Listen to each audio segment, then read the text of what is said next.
आपको पता चल गया कि देश का मुसलमान हमारा साथ नहीं दे रहा।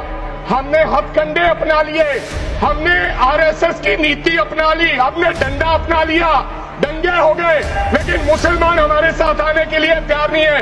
तो आपको किसी ने समझाया मुसलमान को अगर आपके बस में करना है, ये आरएसएस की नीति नहीं अपनाएगा जितनी देर आप इनकी सांस प्रणाली बंद नहीं करोगे। जैसा आपने पंजाब में करने की कोशिश की, किसान झुका नहीं, पंजाब के लोग नहीं झुके, सिख नहीं झुके, तो आपने एमएसपी का झगड़ा अब तक डाला हुआ है कि किसान की सांस प्रणाली बंद कर दो तो पंजाब अपने आप झुक जाएगा।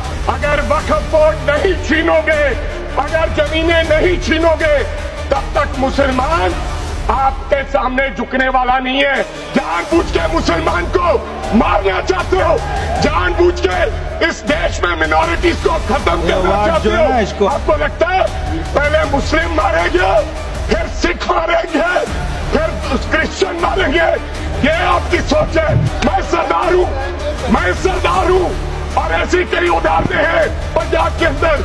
अगर किसी मुस्लिम के पास कब्रिस्तान नहीं था तो सरदारों ने अपनी जमीन देके कब्रिस्तान बनाए। ये कौन सा अधिकार है कि मैं किसी को चीज दान देना चाहता हूं? और इसको कौन बताएगा? रिजू साहब ये बताएंगे कि ये प्रैक्टिसिंग मुस्लिम है या नहीं है। आज गृह मंत्री साहब ने कहा गवर्नमेंट प्रॉपर्टी पर किसी का अधिकार नहीं है, पंचायत की जमीन कोई दान नहीं दे सकता है। मैं आपको इसके पीछे लोचा क्या है, इसके पीछे छुपा हुआ राज क्या है। 1947 में जब बंटवारा हुआ था, 47 से लेकर 1954 तक सारी प्रॉपर्टी गवर्नमेंट के नाम हो गई थी। उसके बाद 1954 में एक्ट बना, तो वो एक्ट में सर्वे हुआ 1961 टू 1970। सर्वे किसने किया?